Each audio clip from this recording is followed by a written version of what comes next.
kita belum selesai membacakan permohonan pra peradilan. Jadi diskor, nanti kita lanjutkan lagi. Inti dari permohonan kita itu bahwa termohon dalam hal ini Polri menetapkan Habib Rizik sebagai tersangka tidak mempunyai dua alat bukti yang sah. Karena Habib Rizik belum pernah diperiksa sebagai saksi dan belum pernah juga diperiksa sebagai tersangka. Tapi penetapan tersangka duluan. Kemudian penetapan tersangka itu sebenarnya prematur.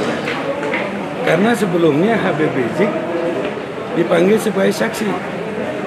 2 kali dipanggil tidak hadir, semestinya saksi tersebut dihadirkan secara paksa. Tapi tiba-tiba langsung ditetapkan tersangka. Itu satu. Keduanya, perkara Habib Rizik ini aneh dan janggal. Kejanggalannya, satu laporan polisi, 2 sprindik. Surat perintah penyidikannya ada 2, sedangkan laporan polisi cuma 1. Nah, kalau ketentuan KUHP, 1 laporan polisi adalah 1 surat perintah penyidikan. Nah, di situ 2 surat perintah penyidikannya, padahal berdasarkan 1 LP. Itu tidak dikenal dalam KUHP. Ya, permasalahan yang ketiga, ya, di sini dikatakan melanggar PSBB. Jadi bukan melanggar undang-undang karantina, tapi yang disangkakan adalah undang-undang karantina. Padahal di Petamburan itu tidak ada tempat karantina. Itu untuk pasal berkerumunnya. Kalau berkerumunnya bukan dia pasal karantina yang diterapkan, tapi tentang peraturan PSBB, itu yang dimaksud. Nah, itu juga dia harus membuktikan dengan dua alat bukti. Nah, namun di dalam proses kita mendampingi Habib Rizik sebagai penyidik, Polri belum pernah menjelaskan 2 alat bukti itu apa. Pelanggaran 160 KUHP. Belum ada orang yang merasa dihasut melakukan pidana. Di situ pasal menghasut untuk orang berbuat tindak pidana. Tapi belum ada sampai detik ini orang yang dihasut Habib berbuat tindak pidana. Ada pernah Bang sebagai kuasa hukumnya Bang di Pengadilan Jakarta Selatan? Iya, di Pengadilan Jakarta Selatan ini tanggapan saya 35 tahun praktek hukum, baru tadi mau masuk ke pengadilan dilarang, ditutup pintunya oleh polisi. Ya, nah semestinya pengadilan tidak boleh ditutup, apalagi kita pihak sebagai kuasa hukum yang mau bersidang. Nah, jadi di situ polisi yang dikirim kemari tidak profesional. Pokoknya tutup aja, dianggap orang umum semua.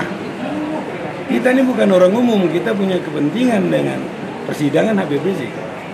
Jadi tadi ternyata terdapat debat saya di sini dengan pihak-pihak yang jaga pintu, termasuk polisi. Kenapa saya bilang begini? Pengadilan ini sidangnya terbuka untuk umum, bukan tertutup untuk umum. Apalagi pintu pagarnya. Ruang sidangnya aja harus terbuka untuk umum asasnya. Asas peradilan, apalagi pintu pagarnya. Oke. Terima kasih Bang. Ya. Tanpa ayat. Ini salah. Karena bunyi pasal itu ada ayatnya. Bunyi unsurnya ada di ayatnya, bunyi ancaman hukumannya ada di ayatnya. Dan ancaman hukumannya berbeda-beda. Jadi kalau hanya menyangka pasal 217 berarti menyangka angka. Iya. Menyangka dengan angka, bukan menyangka dengan pasal. Karena pasal itu ada ayat.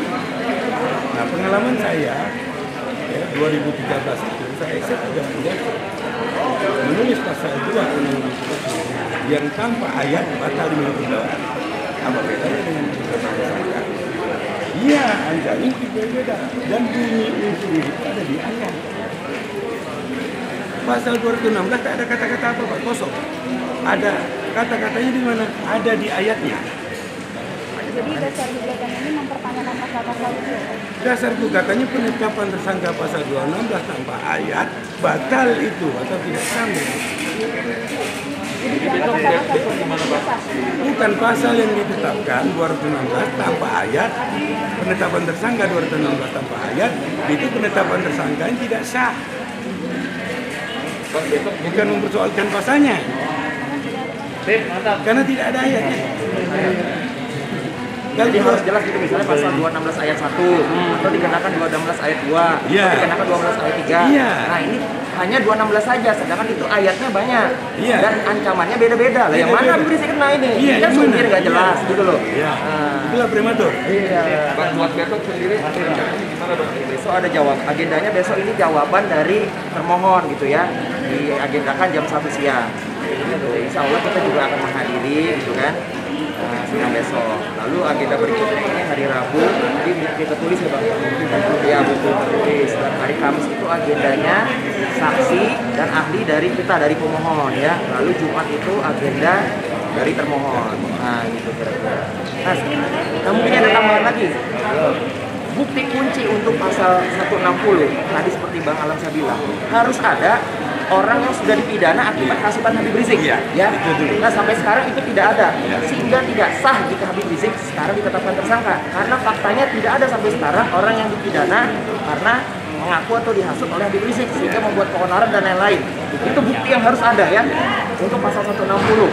Nah untuk bukti yang pasal 93 itu ada unsur yang menentukan mengakibatkan kedaruratan kesehatan. Apakah acara yang dilakukan di Petamburan itu mengakibatkan kedaruratan kesehatan? Nah, kedaruratan kesehatan itu sendiri harus ada penetapan. Harus ada penetapan dari pemerintah pusat. Bunyinya jelas gitu ya, bahwa dengan ini pemerintah pusat menetapkan adanya kedaruratan kesehatan yang diakibatkan perkumpulan di Petamburan misalnya. Tidak ada kan sebelum Habib Rizik ditetapkan tersangka. Nah, gitu loh. Nah, untuk pasal 216 sendiri, Habib Rizik tidak pernah menghalang-halangi aparat. Gitu kan. Tugasnya hanya ceramah. Sehingga tidak mungkin ada bukti untuk menjadikan Habib Rizik sebagai tersangka baik untuk pasal 160, pasal 93 ya Bang ya, dan pasal 216. Sehingga sudah tepat kami ajukan ini permohonan peradilan. Penetapan tersangka Habib Rizik harus dinyatakan tidak sah, tidak berkekuatan hukum, harus dibatalkan. Dan Habib Rizik